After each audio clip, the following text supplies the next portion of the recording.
राधा वल्लभ श्री हरिवंश महाराज जी। महाराज जी, महाराष्ट्र की पारंपरिक कीर्तन भक्ति जो संत तुकाराम जी ने श्री पांडुरंग भगवान को अर्पण की और घर घर में भागवत धर्म पहुंचाया, ये कीर्तन सेवा करने का सौभाग्य प्राप्त हुआ है। महाराज जी, आपका कहना है कि संत तुकाराम जी ने एक अभंग में गाया है, आपने अभंग लिखा है अवधि भूते साम्या ऐसा करके, उसका ज्ञानेश्वर जी की समाधि की प्रदक्षिणा करते हुए संत तुकोबा जी ने देखा कि पीछे खेत में चिड़िया दाना चुग रही थी और तुका जी जब गए वहां तो उनको आते देख सब उड़ गई। वो रोते हुए विट्ठल भगवान को पूछते हैं कि सारे चराचर में आप ही एक समाये हो, तो ये द्वैत कैसा? शिव भगवान ने कहा, शिव भगवान ने उनका द्वैत भाव दूर किया और सारे पशु पंक्षियों में वही चैतन्य अनुभव हुआ उनको। गुरुदेव भगवान, ये अद्वैत अनुभूति कैसे प्राप्त हो साधक को, किस चराचर में वही अनुभव में आ जाए?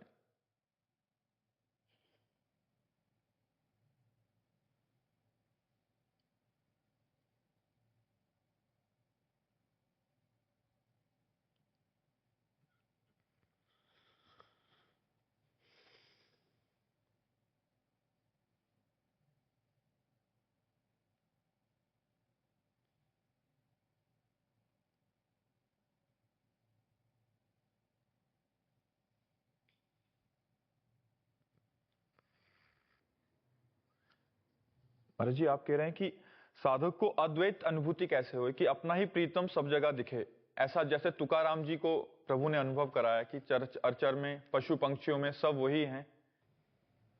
जब साधक निरंतर भगवान का भजन करता है, देखो तुकाराम जी के जीवन में एक प्रधान बात पाई गई है कि कभी एक सेकेंड के लिए भी भगवान से विमुख नहीं होते थे।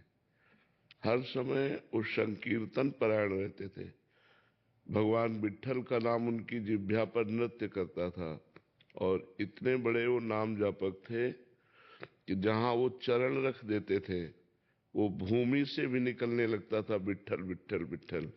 जिस दिशा में होते उस दिशा का भी सूचनात्मक संकेत मिलता, विट्ठल विट्ठल इधर तुकाराम जी हैं, क्योंकि इस दिशा से विट्ठल विट्ठल विट्ठल गूंज आ रहे। इतना भगवान में उनका प्रेम था, इतनी तन्मयता थी भगवान में कि वो जड़ चैतन्य सब में भगवान को प्रत्यक्ष रूप में देखना चाहते थे। अंतर्यामी रूप से भगवान है, लेकिन प्रेमी को संतोष नहीं होता। प्रेमी को अंतर्यामी भगवान से प्रेम नहीं होता, उसको प्रगट भगवान से प्रेम होता है। उसे प्रगट भगवान चाहिए। प्रेमी का दिल जो होता है वो केवल भगवान ही जानते हैं, दूसरा नहीं जानता। वो किसी वस्तु व्यक्ति स्थान का प्रेमी नहीं है, वो सर्वलोक महेश्वर भगवान का प्रेमी है। इसलिए उसका चित्त बर्दाश्त नहीं करता कि अब हम पूरा जीवन आपको दिए हैं, आपके लिए हमारा जीवन है, एक एक श्वास आपको अर्पित करते हैं, फिर भी आप पर्दा लगाए। कहीं स्त्री शरीर का पर्दा, कहीं पुरुष शरीर का पर्दा, कहीं पशु पक्षी का पर्दा, ये कब तक चलेगा? उसको बर्दाश्त नहीं होता। जब आप हैं तो आप हैं, आप हमें अनुभव कराइए। क्यों नहीं अनुभव कराते? क्योंकि आप हैं, आप ही चराचर जगत में हैं, तो ये पर्दा कैसा? ये तो भगवान से वो लड़ता है, भगवान से विनय पूर्वक प्रणय कोप में लड़। ये क्या है? जब आप ही चराचर जगत रूप में, तो हमारे सामने पर्दा क्यों? क्योंकि मैं आपसे ही प्यार करता हूं। आप ही पर्दा करके रहेंगे तो हमारा जीवन क्या होगा? इसलिए उन महापुरुषों की दृष्टि में जो गीता जी में लिखा है, यो माम पश्यति सर्वत्र सर्वम च मयि पश्यति तस्याहम न प्रणश्यामि सच में न प्रणश्यति। जो मुझे सर्वत्र देखता है, सब में देखता है और सबको मेरे में देखता है, मैं उसके नेत्रों से कभी ओझल नहीं होता और वो मेरे नेत्रों से कभी ओझल नहीं होता। भगवान कह रहे कि मैं उसके सामने सदैव रहता हूं और वो मेरे सामने सदैव रहता है। यो माम पश्यति सर्वत्र सर्वम च मयि पश्यति तस्याहम न प्रणश्यामि सच में न प्रणश्यति।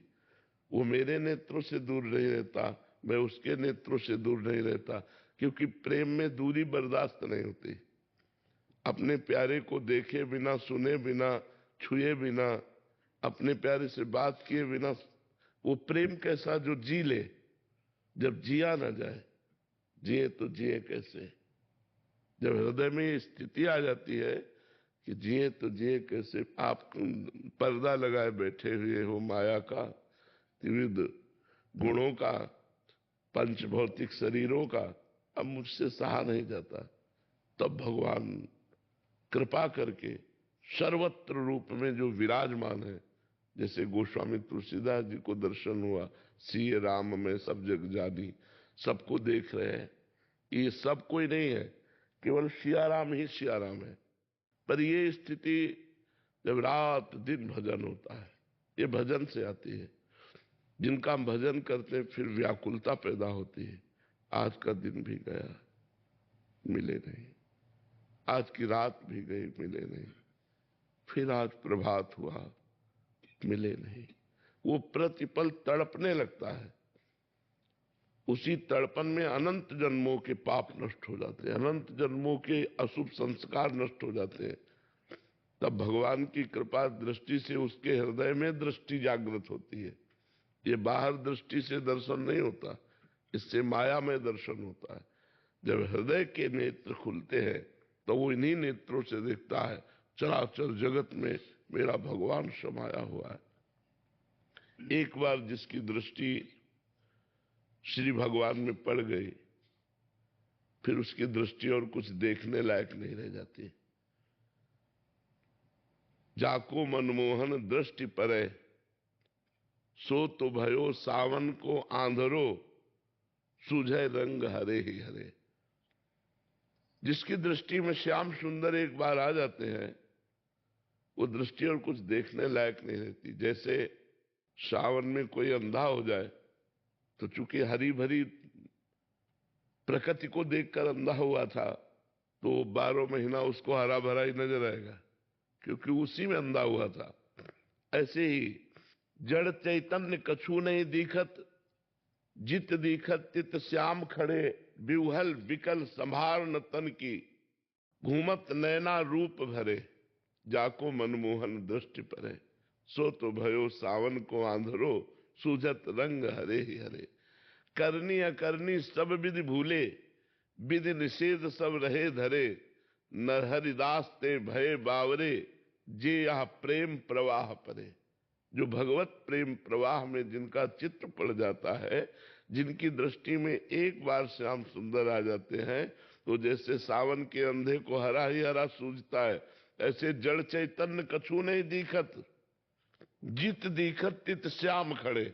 न जड़ है न चैतन्य है, सच्चिदानंद श्याम है। अभी श्याम नहीं दिखाई दे रहे, जड़ चैतन्य दिखाई दे रहा है, फिर केवल श्याम दिखाई देते हैं। जैसे गोपी जनों को वो कह रहे, जित देखूं तित श्याममयी है, मैं जिधर देखती हूं उधर श्याम सुंदर ही श्याम सुंदर दिखाई। ये भजन से आता है।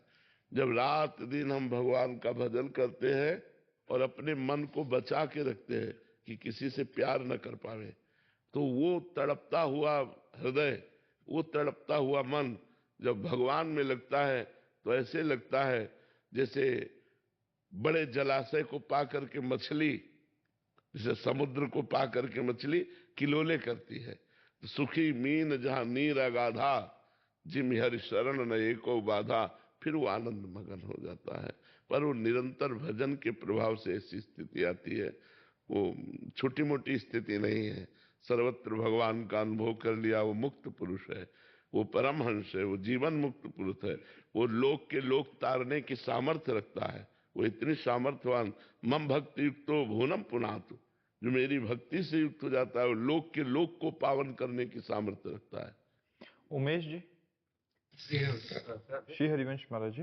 महाराज जी, इस अधम को जगत कभी सच में तो कभी स्वप्नवत लगता है। जब तक आपको सुनता हूं तो मन पूरा श्रद्धा विश्वास से भर जाता है, किंतु संसारिक व्यवहार में पड़ते ही मन पुनः उस कुचक्कर में फंस जाता है महाराज जी। हाँ, जब हम संसारिक व्यवहार में जाएं तो भगवान के नाम को अपने साथ रखें। मुख में हो राम नाम, राम तेरे हाथ में, बंदे तू अकेला नहीं, राम तेरे साथ में। नाम है तो तुम अकेले नहीं हो, भगवान तुम्हारे साथ है।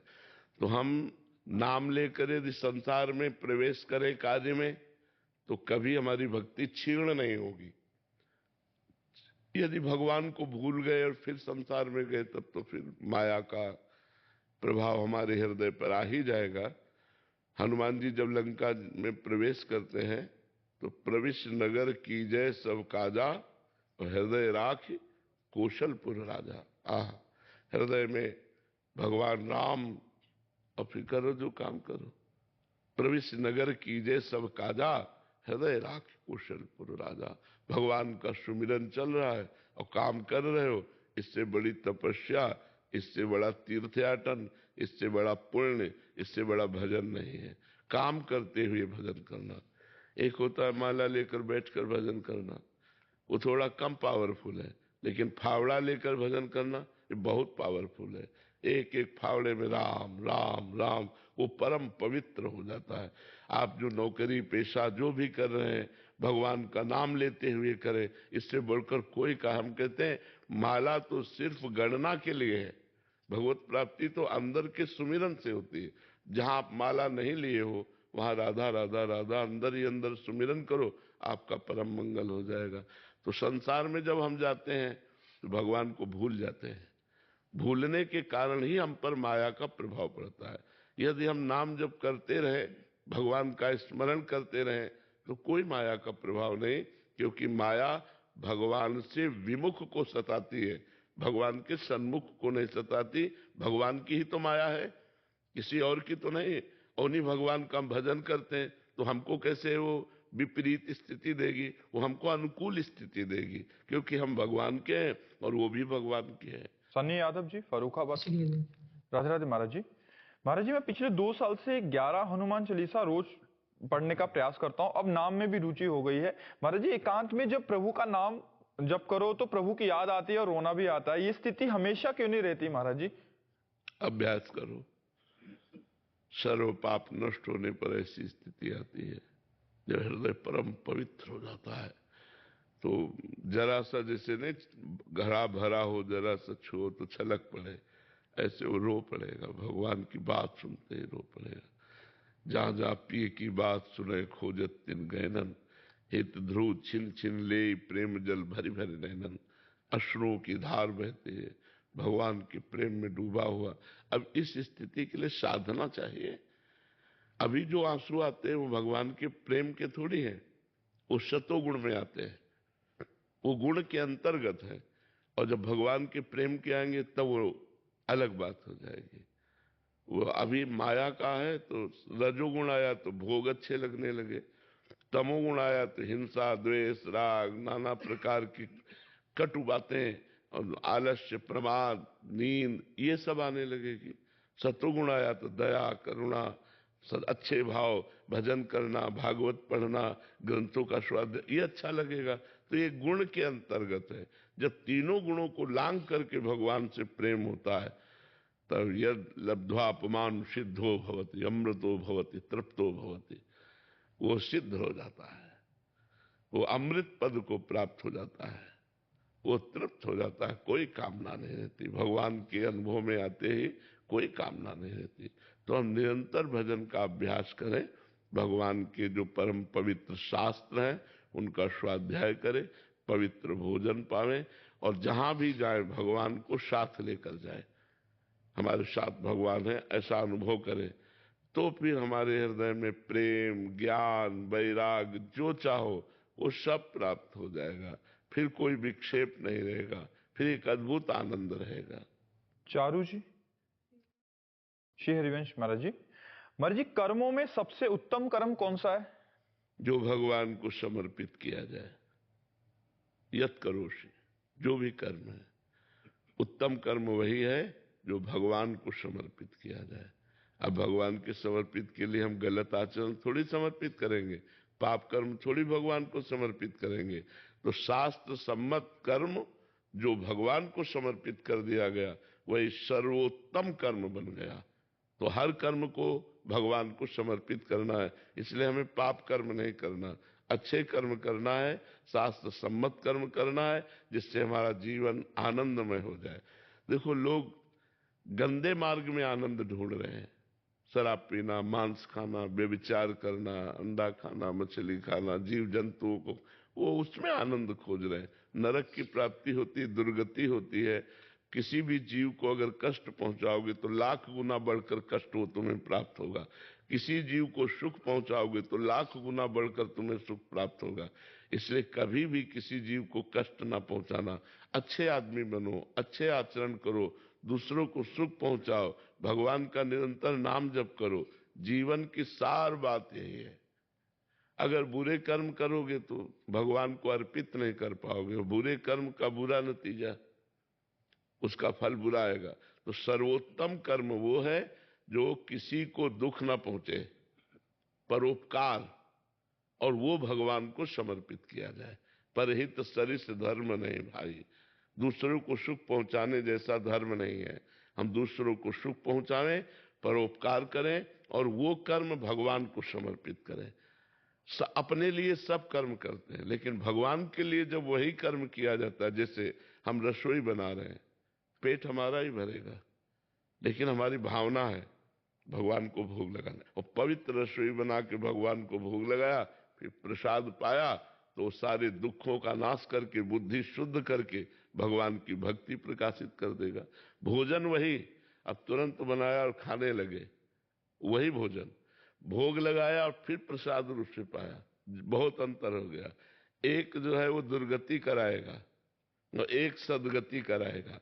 ऐसे ही अपने लिए कर्म करना, वही कर्म भगवान को समर्पित करना, बहुत अंतर हो गया। अपने लिए कर्म करना बंधन कारक है, और भगवान को कर्म समर्पित कर दिए तो वही मोक्ष प्रदान करने। कुछ नहीं जाता। जो कुछ कर्म यत करो से भगवान ने कहा है, जो तुम कर रहे हो वो मेरे को समर्पित कर दो, बस तुम्हारा काम बन जाएगा। सर्वोत्तम कर्म वही है जो परोपकार की भावना से करके और वो भगवान को समर्पित कर दिया जाए। शताक्षी जी,